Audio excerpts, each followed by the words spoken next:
오늘은 로마서 세 번째 시간입니다. 복음의 빚진 자라는 제목으로 말씀을 함께 나누겠습니다. 요즘은 보니까 모두가 다 빚 가운데로 살아가는 것 같아. 내가 한국에 집회 다녀보니까 그런 말씀들을 많이 하시더라고. 목사님들이 우리 교회는 빚 가운데로 걸어가고 있습니다. 이 빚이 없는 교회가 없어요 보니까. 요즘 빚 가운데로 안 걸어가는 사람이 없어. 이 청년들도 보니까 다 빚 가운데로 걸어가고 있어. 학자금이니 뭐니 해가지고 전부 다 빚의 종이 될 수 있더란 말이야. 그저께 우연히 한 프로를 봤는데 이 신혼부부들에 대한 제주도 여행 온 신혼부부들을 대상으로 한 프로그램을 좀 봤어요. 이제 3일 동안 쫓아다니면서 여러 커플들하고 그 대화를 나누는 그런 프로그램을 봤어요. 내가 참 재밌는 장면이 하나 있었는데 이게 다 젊은 신혼부부들에게 물어보면 한결같이 다 염려하는 게 이제 앞으로 이 빚을 어떻게 갖고 사나. 이 결혼을 비단지고 한 이 친구들이 없더란 말이지. 한 커플은 참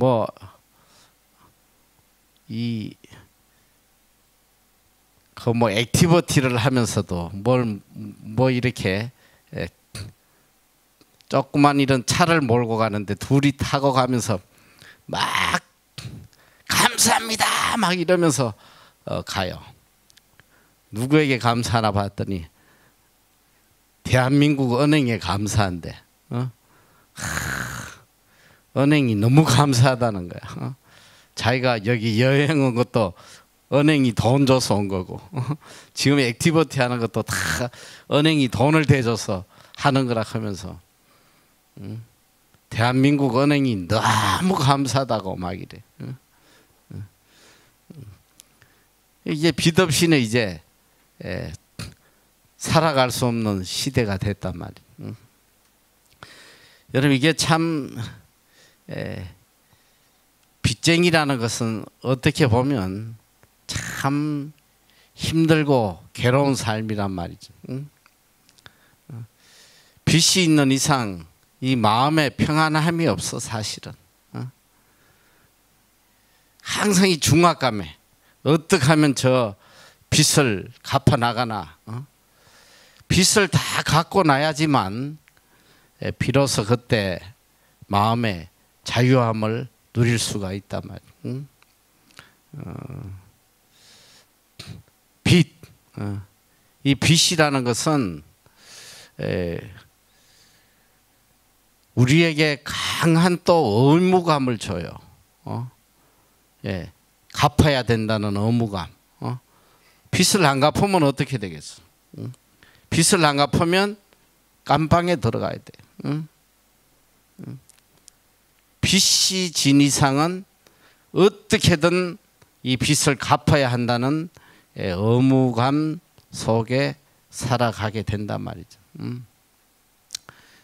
이게 참 빚이 있다는 것은 사실 그렇게 아름다운 이야기는 아니에요.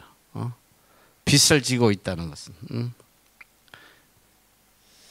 그런데 오늘 참 이 바울이 놀라운 고백을 하고 있어요. 오늘 여기 보니까 헬라인이나 야만이나 지혜 있는 자나 어리석은 자에게 다 내가 빚진 자라. 그러므로 나는 할 수 있는 대로 로마에 있는 너희에게도 복음 전하기를 원하노라. 빚진 자라고 그랬어. 모두에게 나는 지금 빚이 진 사람이다. 이 말은 다른 말로 하면 이 모든 사람들에게 갚아야 될 빚이 있다는 거예요.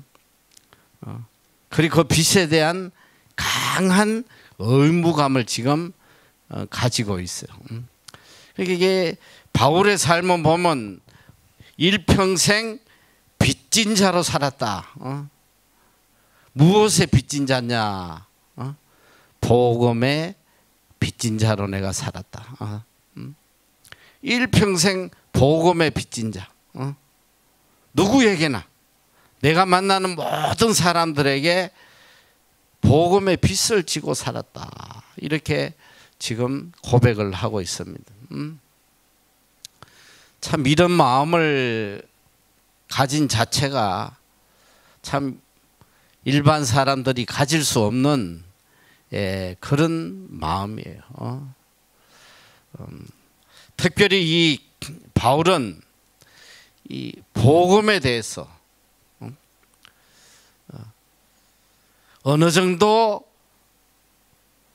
자신을 이 복음의 빚진 자로 생각을 했냐면,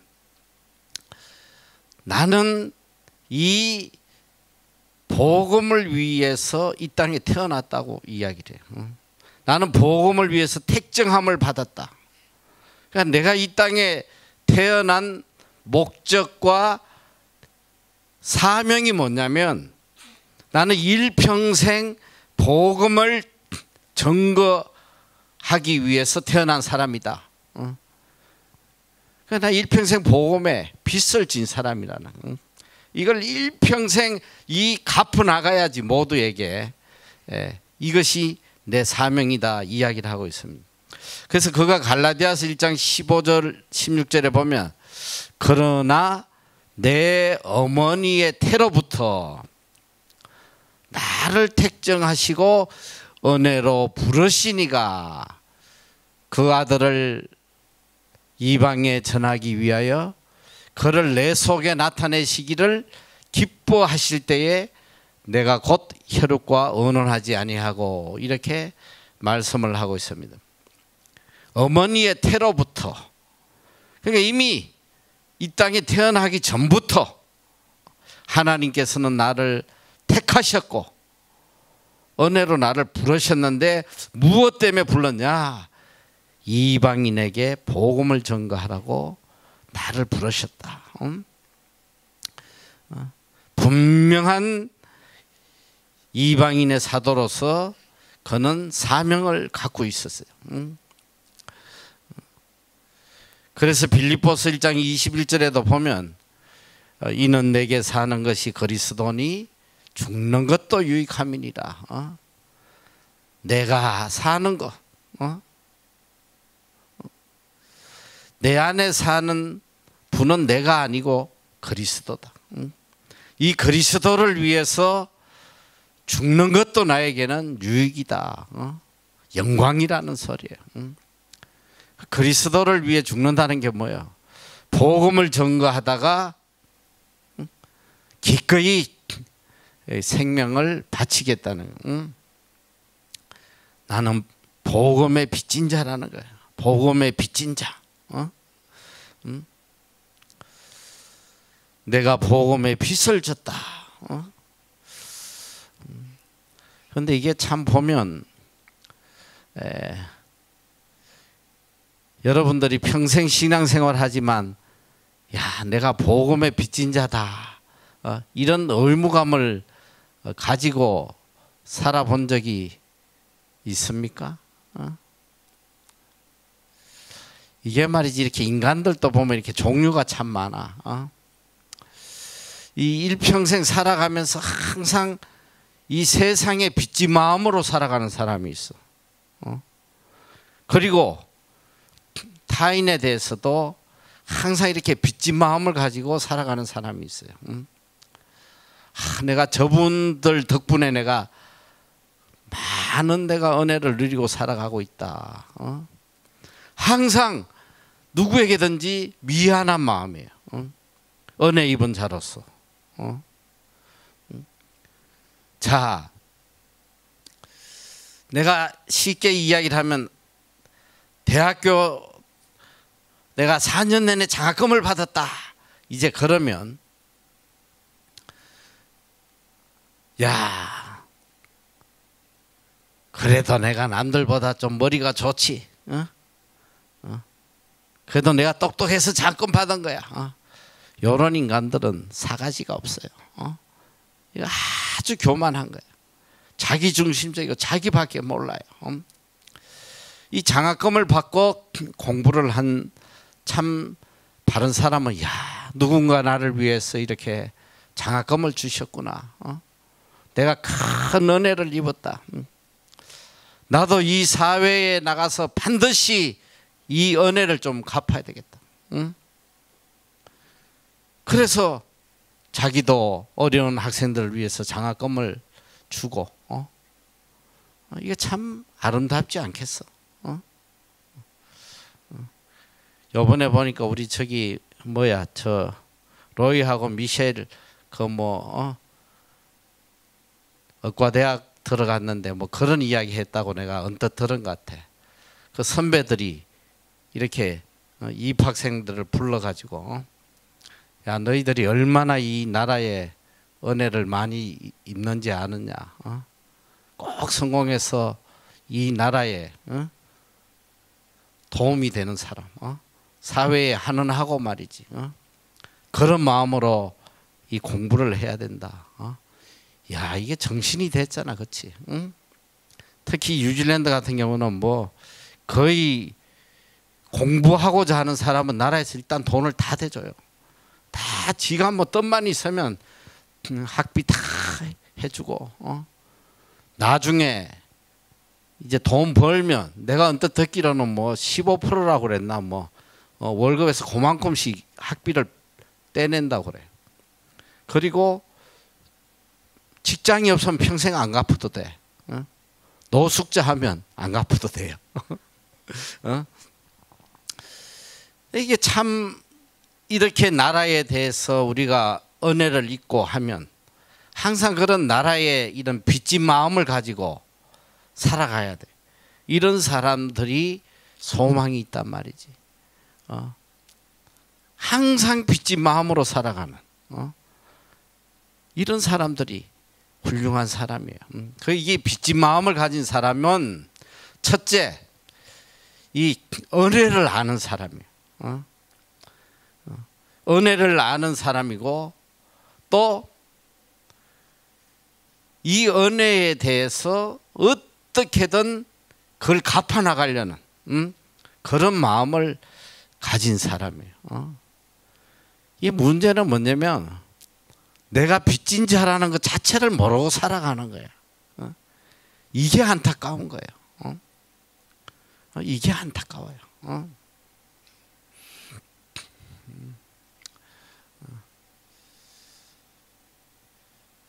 이제 뭐 제 얘기를 해서 좀 뭐 하지만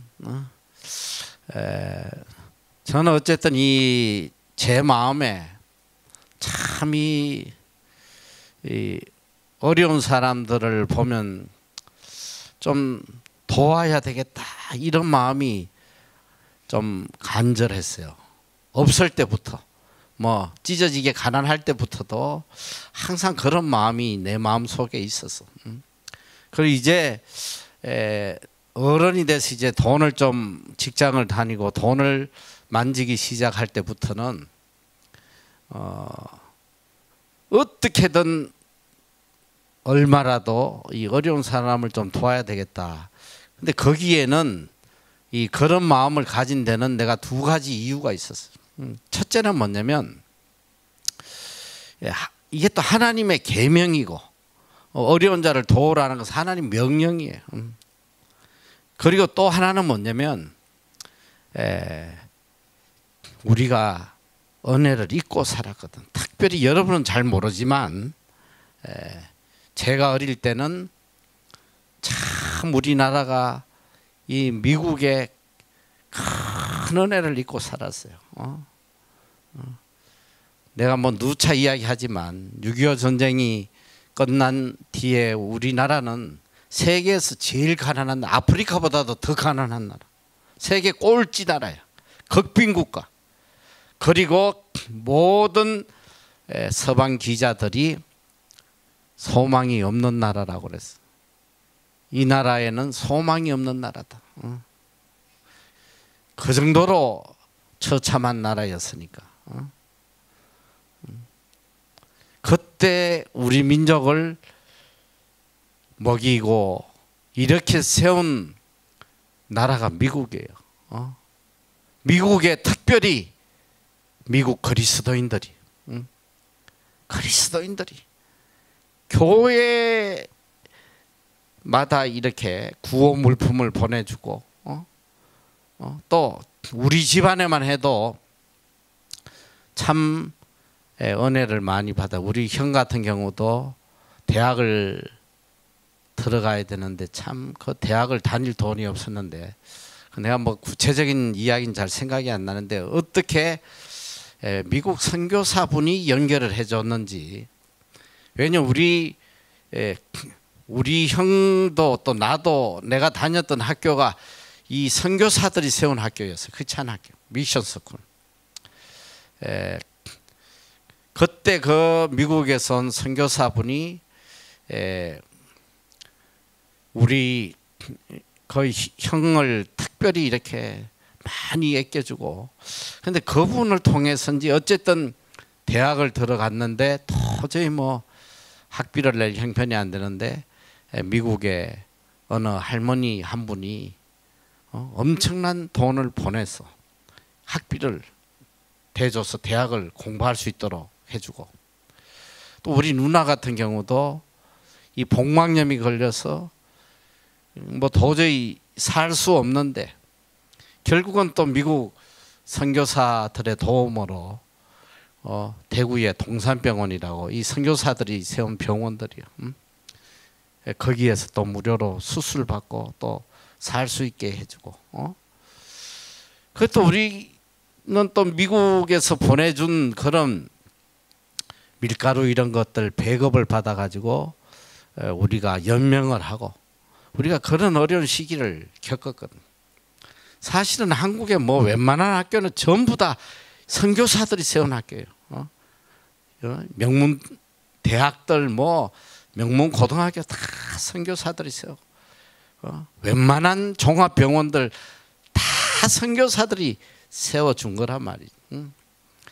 그래서 이제 그 항상 그 우리가 어릴 때 그 받았던 그 은혜를 항상 이 생각을 하게 되더라고. 그래서 제 마음에도 항상 언젠가 나도 형편이 되면 우리보다 못한 나라들 또 이런 어려운 사람들을 어떻게든 이걸 좀 돕고 살아야겠다. 이런 마음이 참 이런 빚진 마음이 항상 있었어. 다 이런 마음을 갖고 살면 얼마나 좋겠어. 그런데 우리 또래 애들이지만은 대부분 애들이 우리 대학 다닐 때 아주 뭐 그때는 데모가 말로 못했지.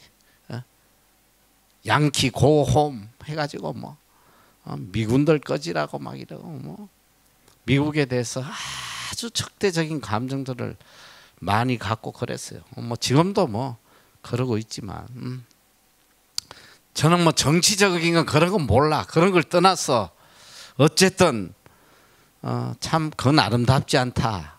은혜는 우리가 갚아야 돼요. 빚진 자의 마음을 가져야 된다. 이게 인간이 할 도리예요. 또 그리고 요즘 우리가 이제 뉴질랜드에 이 노숙자 사역을 하고 있지만 여기도 내가 동일하게 두 가지 마음을 갖고 있어. 첫째는 하나님이 주신 계명이고, 또 하나는 이 뉴질랜드에 내가 은혜를 참 많이 입었거든.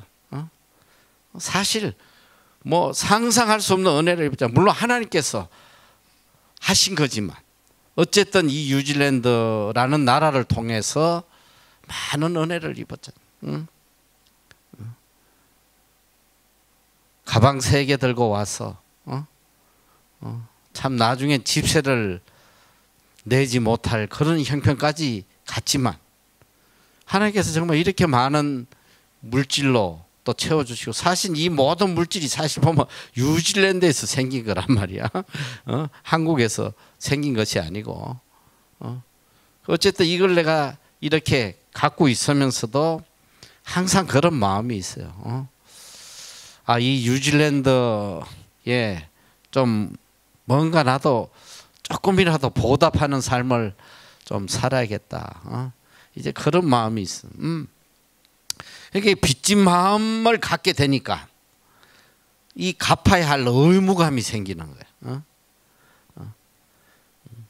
이 빚진 마음을 못 느끼면 의무감도 없는 것이지. 그런데 이 바울에게는 정말 하나님에게 빚진 마음이 있었어. 누구보다도 강한 빚진 마음이 있었단 말이야. 이 빚진 마음을 갖고 있다 보니까 이 빚을 갚지 않고는 마음의 자유함이 없는 거예요. 편치가 않아. 갚아야지만 마음이 평안한 거예요. 자, 빚이라는 건 뭐예요? 첫째, 빚은 반드시 갚아야 돼. 빚을 졌다면 반드시 갚아야지. 이걸 안 갚으면 이거 사기꾼 되는 거예요. 갚아야 돼. 그리고 빚은 갚을 때까지 내 마음에 자유함이 없어. 갚아야지 마음이 평안한 거예요. 요새는 보니까 뭐 이 빚지고 사기꾼들은 뭐 남의 돈 띄어먹고 해도 뭐 아주 자유를 누리고 뭐 랄랄라 하고 있는 시래기들도 많이 있더라만, 내가 지금 시래기 이야기하는 게 아니야. 일반적인 사람이야. 정상적인 사람들. 정상적인 사람이라면 빚을 안 갖고는 마음에 평안함이 없어. 이 바울은 첫째 빚진 마음이 있었고, 내가 이 빚을 갚지 않는 이상은 내 마음이 자유롭지 않은 거예요. 평안하지가 않아. 이 빚이 무슨 빚이냐? 이 바울이 가진 빚은 바로 하나님의 은혜, 또 주님의 은혜에 대한 빚이에요. 첫째는 그에게는 그리스도를 만난 자체가 빚이야. 이 바울이 어떤 사람이야? 예수 믿는 자를 잡아다가 옥에 가두고 죽이던 사람이야. 가장 예수 그리스도를 핍박하던 우두머리란 말, 죄인 중에 괴수. 본인도 그렇게 고백해. 내가 죄인 중에 괴수다. 그런 자를 그냥 벼락으로 그냥 날려버리면 되는데, 오히려 그렇게 핍박하는 자를 주님이 직접 찾아와 주신 거예요. 여러분이 너무나 잘 알잖아. 예수 믿는 자를 잡아 죽이려고 다메섹으로 향해 갈 때에 주님이 친히 바울에게 나타나신 거예요. 사울아 사울아, 네가 왜 나를 핍박하냐? 주님이 직접 찾아와 주신 거예요. 그게 얼마나 평생 그 감동이. 나 같은 죄인에게 주님이 친히 찾아와 주셨다는 그 은혜에 대한 큰 마음의 빚을 갖고 살았어요. 그리고 또 구원에 대한 빚을 가지고 있다. 이 멸망받아 마땅한 자를 친히 찾아오셔갖고 구원해 주시고 십자가의 은혜로 구원해 주시고 하나님의 자녀 삼아 주시고 특별히 이방인의 사도로 세워주신 그 은혜를 생각하니까 또 마음의 빛이 너무너무 큰 거예요. 그리고 뒤돌아보니까 하나님께서는 너무 큰 은사를 주셨어요. 말로 할 수 없는 은사를 주셨어요. 병든 자를 고칠 수 있는 은사도 주시고 특별히 또 이 말씀에 대한 은사를 주셔가지고 이 진리를 선포하고 무사람들을 변화시킬 수 있는 그런 또 은사를 주시고 뒤돌아보니까 뭐 다 주님께 빚진 것이라 이 빚을 갚지 않고는 마음이 편치 않는 거예요. 여러분이 그렇잖아. 정말 누구에게 너무 많은 은혜를 입었으면 그 은혜를 갚지 않으면 내 마음이 너무 불편한 거야. 뭔가라도 가서 찾아가서 선물을 좀 드려야 되고 뭐라도 좀 가서 내가 도와줘야 되고 뭔가 그분의 마음을 좀 기쁘게 해드려야지만 내가 살 것 같아. 내가 하지 않으면 안 되는 거예요.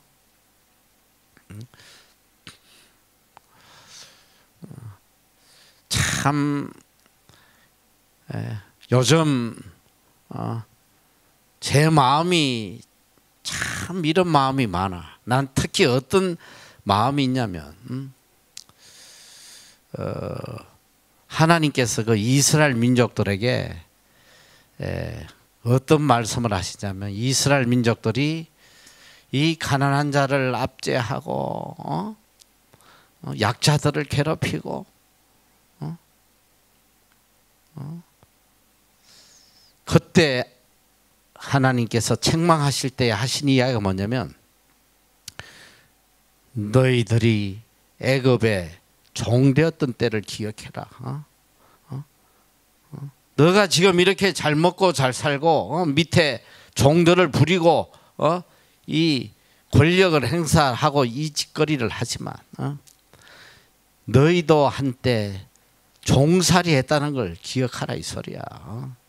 애굽에 종되었던 때를 기억하고 종들의 자리에서 종들의 아픔을 헤아리라는 거예요. 참 우리가 하나님 은혜를 잊기 전에 뭐 하나님 은혜는 항상 있었지만 그걸 깨닫기 전에 그 은혜를 깨닫고 난 뒤에 뒤돌아볼 때 참 이게 하나님의 은혜가 내 삶에 얼마나 컸는지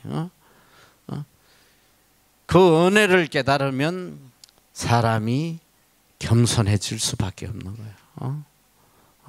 뭐가 잘났다고 감히 교만하게 굴겠어. 그걸 깨달아야지만 이게 내가 빚진 자라는 걸 깨닫는단 말이지. 저는 참 이제 그런 마음이 누구보다 커요. 왜 그러냐면 저는 이런 은혜를 받을 자격이 사실 안 되거든. 그리고 이 뉴질랜드에 가방 4개 들고 나이 40이 다 돼서 신학교 유학을 왔을 때 정말 뭐 인간의 눈으로 보면 참담했지. 암흑과 같았단 말이지. 한 치 앞도 내다볼 수 없고. 그러니까 초창기에는 내 마음이 항상 이 큰 바위돌이 내 심장을 누르고 있는 것 같아.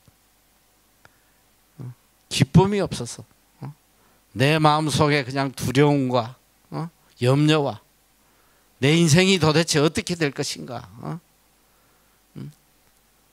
뭐 암담한 거지. 영주권도 자격도 안 되지. 가진 돈은 다 떨어지지. 이제 갈 바를 모르고 근데 어느 날 뒤돌아보니까 그런 세월이 언제 다 지나가고 참 꿈 같은 현실에 지금 살아가고 있단 말이에요. 그래서 특별히 저는 이제 굉장히 이런 빚진 마음이 항상 많아. 하나님께. 오직 하나님의 은혜로 모든 것이 주어진 것이기 때문에 참 빚진 마음이 많아요. 그러니까 이게 빚진 마음이 있으면 강한 의무감이 생겨요. 어떻게든 이 빚을 갚아야 되겠다는 이런 의무감이 계속 마음에 가득 차 있단 말이에요. 그러니까 하루 종일 이 마음속에 그런 생각을 하고 있죠. 어떻게 해야지만 이 하나님의 은혜의 빚을 좀 갚을까? 어떤 방법으로? 이 또 빚 갚는다고 또 잘못하면 어리석게 그냥 엉뚱한 데다 다 쏟아 부을 수가 있기 때문에 이게 참 지혜가 필요하더라고. 굉장히 지혜가 필요해요. 예전에는 그냥 선교자만 붙으면 그냥 다 그냥 선교한다 그러면 그냥 다 지원해주고 다. 그것도 어려운 사람 뭐 돕는다고 그러면 묻지도 않고 따지지도 않고 몇 억씩을 막 보내주고 막 했는데 나중에 보니까 참 그 돈이 잘못 가는 경우가 참 많더라고. 요즘은 이게 참 뭘 하나 할 때마다 정말 하나님의 지혜를 구하게 돼. 이 귀한 물질이 잘못 흘러갔어. 이 개인의 그냥 뱃속에 다 들어가 버리고 이러면 안 되니까. 그래서 이게 보면 우리 신앙생활이라는 게 뭐냐면 일평생 하나님 은혜에 대한 빚을 갚아가는 거예요. 적어도 이 바울에게 이 하나님의 은혜의 빚을 갚는 길은 바로 복음이었어. 이 복음을 전가하는. 이것이 가장 하나님의 은혜의 빚을 갚는 길이다. 나에게 이렇게 하나님의 은혜를 베풀어 주신 그 이유가 이방의 사도로서 이 복음을 전하라고 이런 은혜를 베풀어 주셨다는 것을 바로 깨달았어요.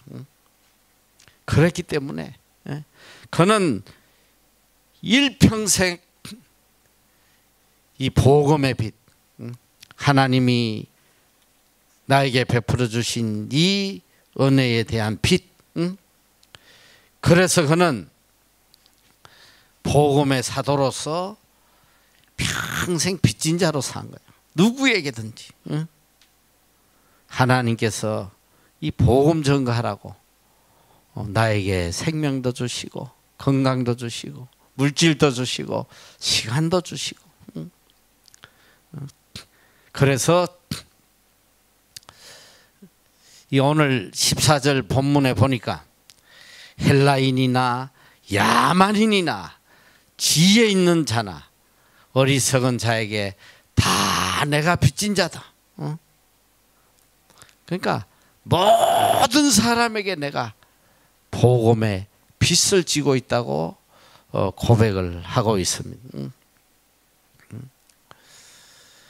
자, 오늘 우리는 분명히 다 이 복음의 빚진 자예요. 일평생 이 빚을 갖고 살아야 돼. 빚을 갚지 않으면 내 마음에 자유함이 없어. 평안함이 없는 거예요. 복음을 전가하지 않아도 하나님이 기뻐하시는 일을 하지 않아도 내 마음에 평안이 차고 넘친다면 얘는 지옥 백성이겠지. 어디서 온 평안인지 모르지만 세상이 주는 평안이겠지. 예. 우리가 참 하나님의 자녀면 이 복음을 전가하지 않고는 우리 마음에 참 평안이 없어요. 이걸 갚아야지.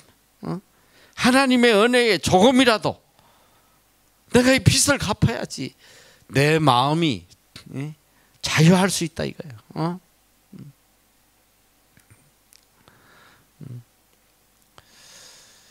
그러니까 이 제일 복된 사람이 누구냐면 죽는 날까지 복음 전하다 가는 사람이 제일 복된 사람이에요.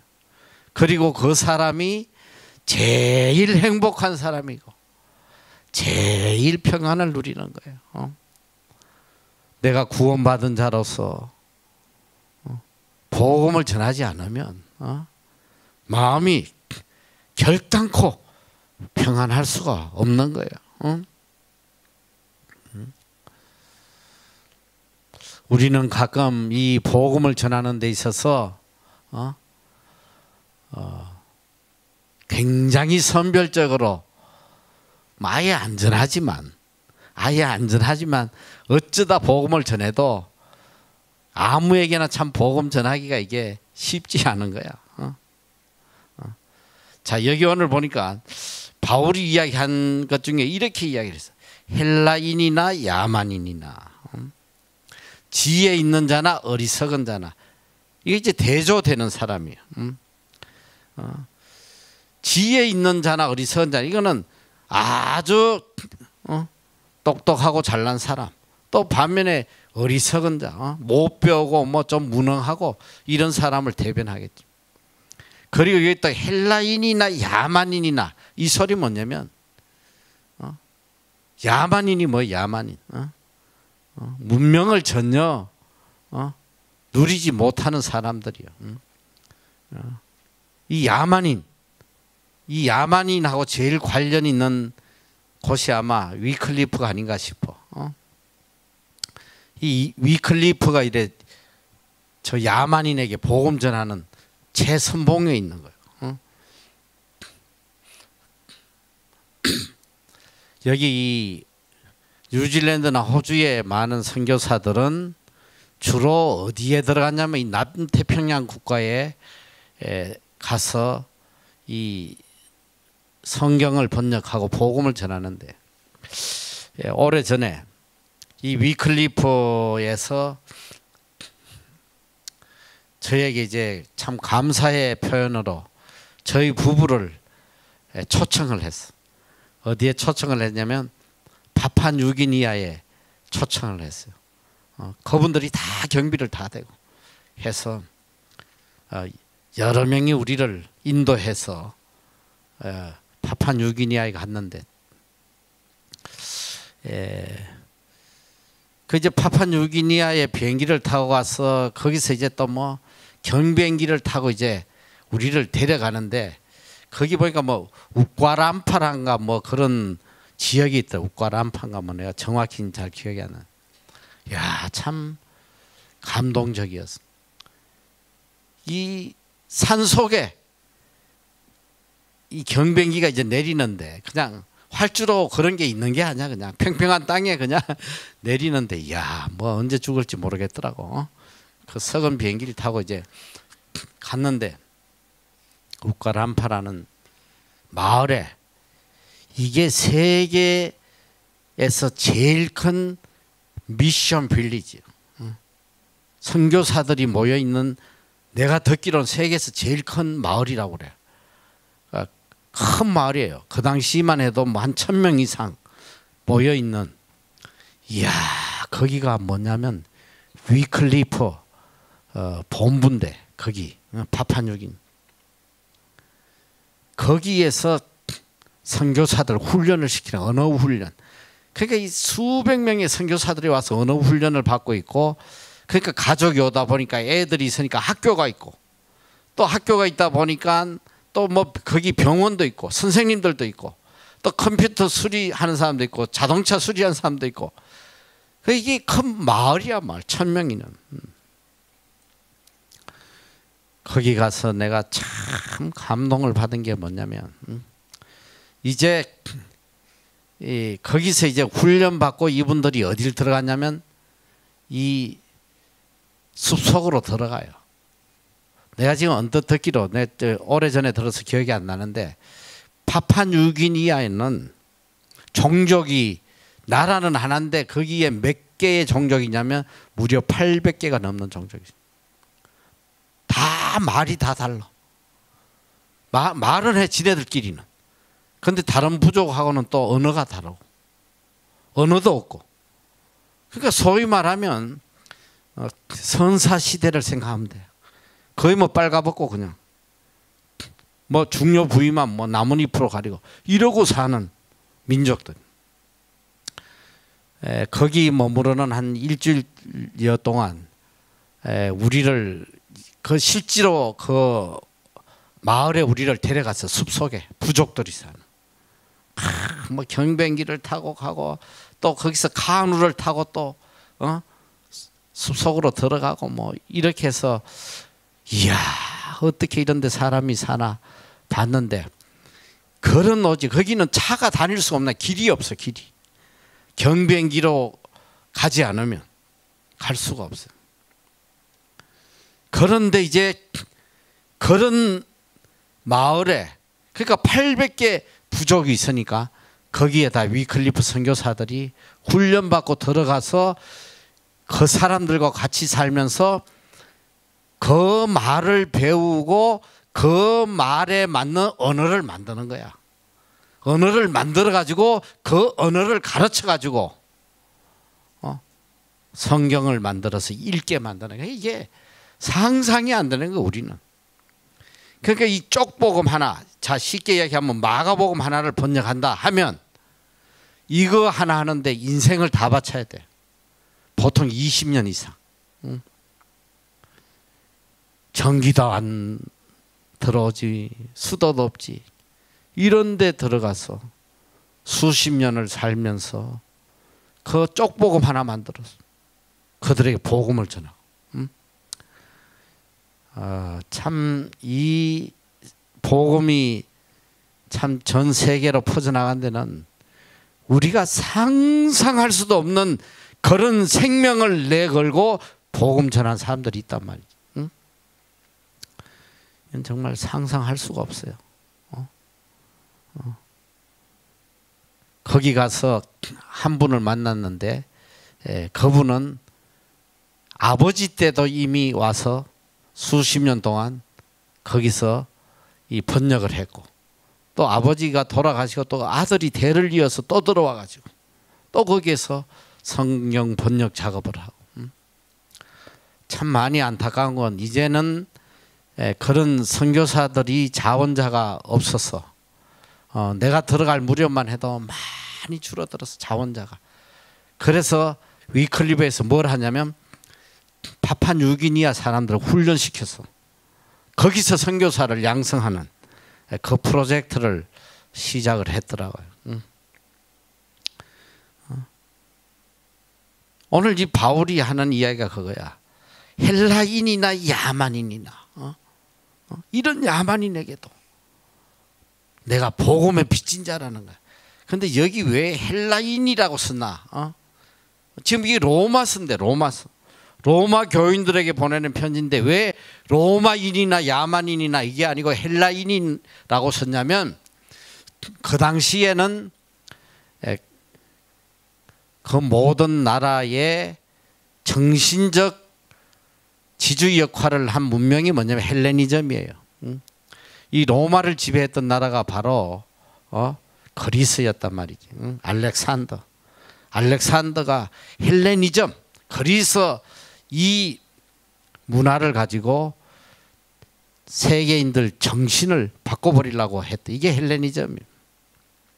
그러니까 저 헬레니즘이라고 하는 것은 최고의 지성인을 상징하는 거예요.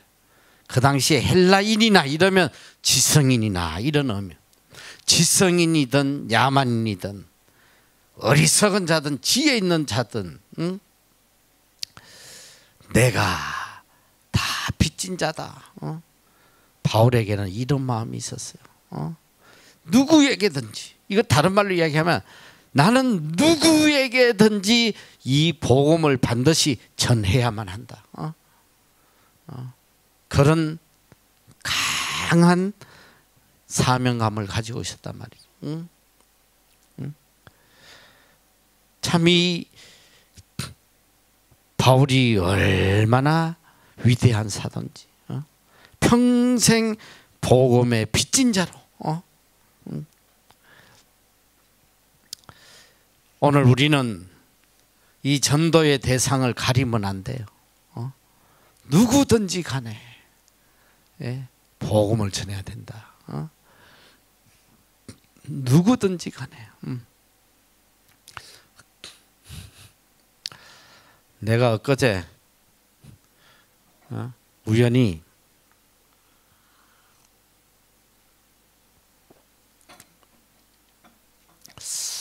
이게 1980년대 그 무렵에 있었던 사건인지 딱 그 유튜브에서 떠가지고 기억이 나서 한번 잠깐 그 스토리를 봤는데, 여러분들은 그때 태어나지도 않았을지 모르겠네요. 지존파라고 들어봤나? 지존파. 지존파라고 들어봤으면 살 날이 얼마 안 남은 사람이고 안 들어봤으면 좀 소망이 있어요. 야타족 들어봤어? 야타족? 오렌지족 들어봤어? 못 들어봤어? 1970년대 뭐 80년대 그 무렵 이야기야. 내가 볼 때 80년대. 그때 뭐냐면 이 강남이 막 어마어마하게 발전하면서 이 압구정동에 있는 젊은 놈들이 아주 그냥 이 오렌지족이라고 해서, 이게 어디서 유래가 됐는지 모르겠어. 오렌지족이라. 근데 야타족은 내가 알아. 그 젊은 애들 야타족이라고 그래. 오렌지족이라고. 이 야타족은 뭐냐면 야타. 외제차 딱 끌고 다니면서 젊은 여자들 야타 해가지고 태우고 막 이 부모들의 부를 가지고 마음껏 누리고 살아가는 그게 야타족이야. 야타족. 그때 이제 사회에는 그 야타족 오렌지족에 대한 많은 사람들의 적대감이 있었어요. 이게 너무 이렇게 있는 자와 없는 자가 나눠서 죽도록 고생해봐도 부모로부터 저렇게 물려받은 놈들하고는 이게 안 되니까. 그래서 미움들이 있었어. 그런 아이들에 대한. 근데 이 지존파가 뭐냐면 내가 알기로 6명인가 그래요. 이놈들이 뭐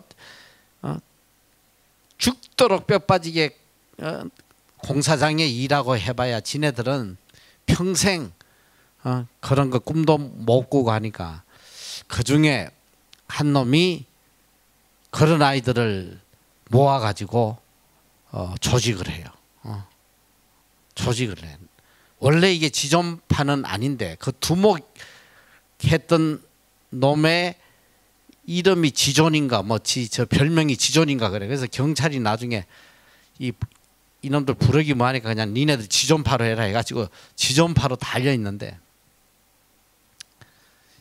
세상에 이 6놈이 모여가지고 열심히 돈을 공사판에 가서 일하면서 모아가지고 영광, 전라남도 영광 근처에 어느 마을에 집을 하나 사요. 집을 사는 게 아니라 집을 짓는데 겉에는 보면 아주 평온한 아름다운 집을 지어놓고 지하를 판 거예요. 지하에 파가지고 감옥을 만들어 놓고 거기에다가 시체 소각장을 만든. 그리고 이제 돌아다니면서 좀 부자로 보이는 사람들을 다 납치해. 납치해가지고.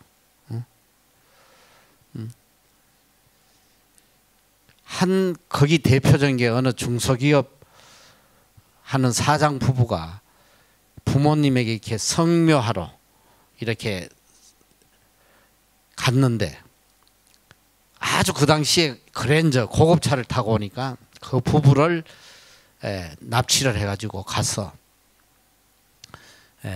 돈을 8천만 원인가 뭐 빼돌리고 난 뒤에 다 죽여버려요. 죽이고 소각해서 불에 태우고 어느 누구도 모르는 거야. 그는. 그런데 그게 어떻게 드러나기 시작했냐면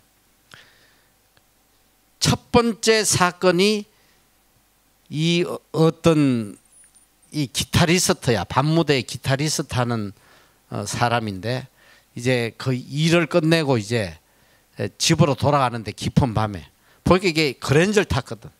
이 부자인지 알고 그걸 납치해서 간 거예요. 그때 같이 일하던 그 여자 한 사람하고 둘이를 끌고 가가지고 이 남자는 죽여서 음주 사고가 난 것처럼 해서 술을 잔뜩 먹여가지고 차하고 절벽에서 그냥 떨어뜨려가지고 교묘하게 사고사로 만들었는데 그 여자는 살려두고 거기서 이제 자기 팀으로 만들려고 뭐 계속 뭐 그냥 그거 하는데 그 지네들끼리 싸움박질 하다가 한 놈이 다쳐서 병원을 갔는데 이 여자애가 부축을 해서 같이 갔어요. 근데 그 병원에서 여자가 탈출한 거야. 이 탈출을 해가지고 서울까지 택시를 대절해가지고 서울까지 와가지고 강남경찰서에 신고를 해가지고 야 그래가지고 그게 어떻게 다 잡았어. 잡았는데 그때 정말 충격적인 게 뭐냐면 이놈들이 잡혀가지고 아유 잘못했습니다 죽을 죄 그게 아니야. 딱 눈을 째려보면서 웃으면서 이러면서 할 말 있으면 하라마. 저 야타족 이 돈 많은 놈들 다 못 죽인 게 내가 너무 천추의 한이라고. 시작하자마자 잡혀가지고 내가 너무너무 내가 우리 후회가 된다 하면서 다 죽이고 죽어야 되는데 막 이야 그때 뭐 전 나라를 다 뒤집어. 그 얼마 뒤에 6명이 다 사형을 당하는데 정말 세상에 저런 극악 무도한 놈이 있나. 인간으로서 어떻게 저렇게 악할 수가 있나. 다 그랬는데 사형당할 때 정말 놀라운 게 뭔지 알아? 이 6명 중에 5명이 예수 믿고 복음을 영접하고 죽었다는 거야. 응? 우리는 어느 누구도 이 구원의 문제는 이야기할 수가 없는 거야. 아무리 악한 자라도 우리는 복음을 전해야 될 책임이 있다는 거지.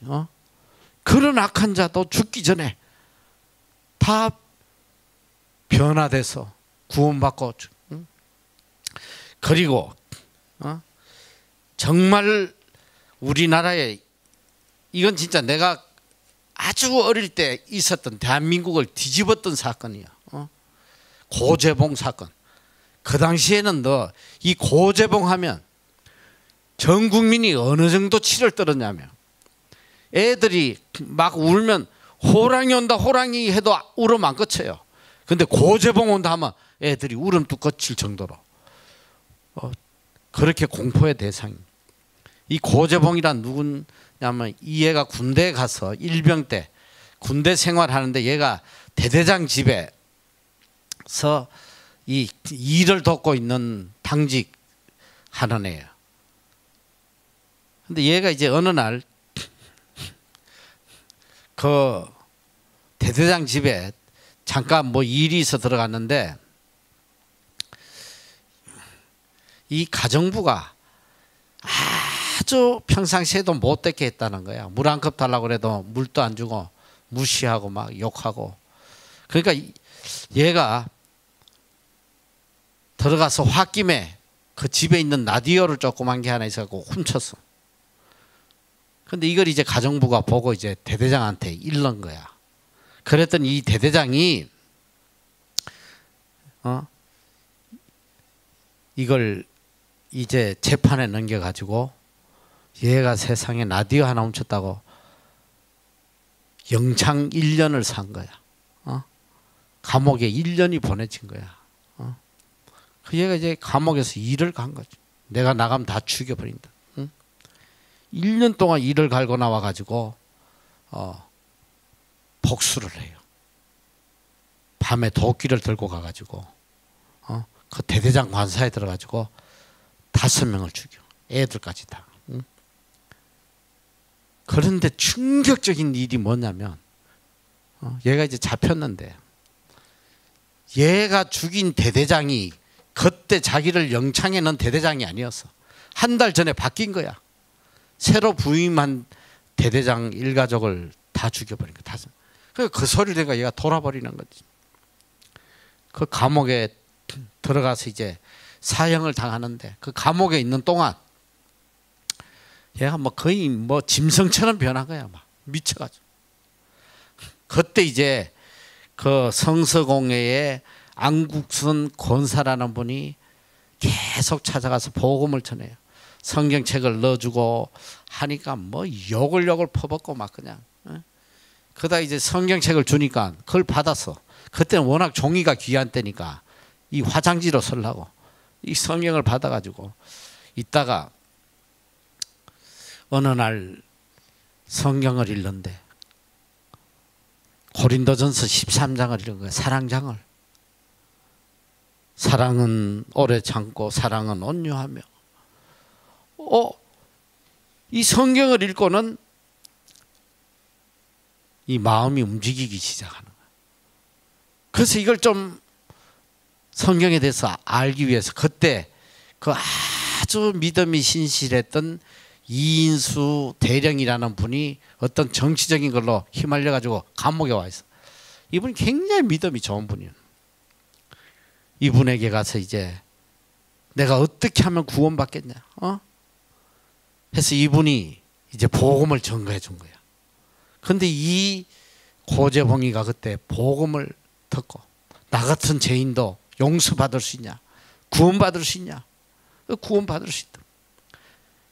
그때 변화돼 가지고 그때부터는 눈물로 회개하면서 복음을 전가하기 시작. 감옥에서 이 죽을 날이 얼마 안 남았는데 뭐 이 죄수들 붙잡고 막 너 제발 너희들 예수 믿어라. 이 감방에 있는 자기 방에 있는 30명을 모아놓고 너희들 이 성경 읽고 구원받으라고 말이지. 성경 읽어본 놈 손들어봐 그랬더니 한 명도 안 들더래. 그랬더니 하는 소리가 야, 니 놈들이 성경을 읽었으면 여기 와 있겠냐? 오늘부터 성경 읽으라고. 성경 못 읽겠다는 놈 손들어봐. 손모가지를 부러뜨려 버리겠더니. 그때 뭐 고재봉이를 건드릴 수 있는 사람이 없어서 살기가 등등해가지고 막 건드리면 다 죽여버리려고 하니까. 그러니까 처음에는 다 겁이 나가지고 성경 읽으라면 성경 읽고 그냥 그렇게 해서 복음을 전했는데 그 교도소 안에 2,000명이 있었는데 재소자 몇 명이 고재봉을 통해서 예수님을 영접하고 변화되냐면 무려 1,800명. 이 죄인 한 사람 통해 가지고 무려 1,800명이 주님께 돌아왔다는 거 아니야. 200명은 끝까지 전도를 못했어요. 그런데 고재봉이가 마지막 사형대에 올라가서 그가 울부짖으며 외친 게 그거야. 요한복음 14장 6절. 내가 곧 길이요 진리요 생명이니 나로 말미암지 않거나 아버지께로 올 자가 없다. 그러면서 부탁을 했대. 저 200명 꼭 예수 믿고 구원받도록 기도 좀 해달라고. 그 마지막 유언이. 그리고 하늘 가는 밝은 길이 내 앞에 있으니 그 찬양을 부르며 죽었다고 전해지고 있어요. 그러니까 이게 우리는 이 복음의 대상이 따로 있는 게 아니야. 누구에게든지 헬라인이든 야만인이든 지혜 있는 자든 어리석은 자든 바울은 남녀노소 또 어떤 문화가 다르든 그런 거 개의치 않고 오직 예수 그리스도의 복음을 전한 거야. 왜? 내가 복음의 빚진 자니까. 그래서 고린도전서 9장 16절에 보면 내가 복음을 전할지라도 자랑할 것이 없으면 내가 부득불할 임이다. 만일 복음을 전하지 않으면 내게 화가 있을 것이다. 저주가 있다. 내가 이 복음을 전하는 거 이게 자랑거리가 아니고 반드시 내가 해야 될 의무라는 거야. 의무. 오히려 내가 복음을 전하지 않으면 나에게 화가 있을 것이다. 여러분, 오늘 우리의 마음이 평안하지 않는 건 왜 그런지 알아? 내가 반드시 해야 할 일을 하지 않고 있기 때문에 그래. 반드시 해야 될 일을 하지 않고 있기 때문에 그래요. 우리는 때를 얻든지 못 얻든지 복음을 전가해야 된다. 이게 우리의 사명이에요. 그리고 우리의 의무고 또 은혜 받은 자로서의 빚진 자로서의 당연히 해야 될 의무. 임마누엘 칸트가 그런 유명한 말을 했단 말이에요. You can do it. You can do it because you should do it.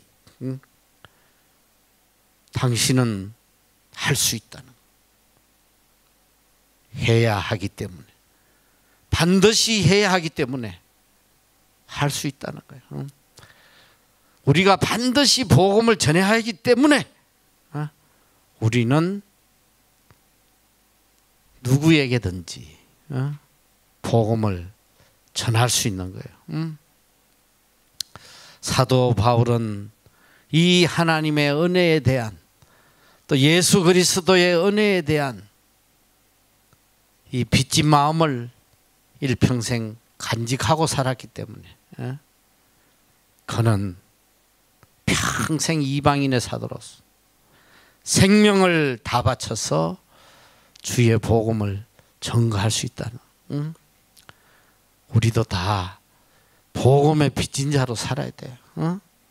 복음의 빚진 자가 되려면 첫째, 하나님의 은혜를 깨달을 수 있어야 돼요. 은혜를 깨달을 때만 내가 빚진 자라는 걸 깨닫게 된다는 거지. 우리는 오직 하나님의 은혜로 살아가요. 오늘 나의 나됨이 오직 하나님의 은혜에 있다는 거. 이걸 잊으면 안 되는 거야. 오늘 내가 살아가는 거. 오늘 내가 존재하는 이 자체가 다 하나님의 은혜에서 나오는 것이다. 이 은혜에 대한 답, 이 은혜에 대한 보답이 뭘로 나타나야 되냐? 복음 증거로 나타나야 되는 거예요. 이렇게 하지만 우리가 자유로울 수 있고 평안할 수 있는 거예요. 반드시 해야 될 일을 하지 않으면 우리는 결단코 평안을 누릴 수가 없어요. 복음의 빚진 자, 이 마음을 항상 품고 복음 전하는 자로 살아가는 여러분 되시기를 축원합니다. 기도하겠습니다. 사랑의 하나님 감사합니다.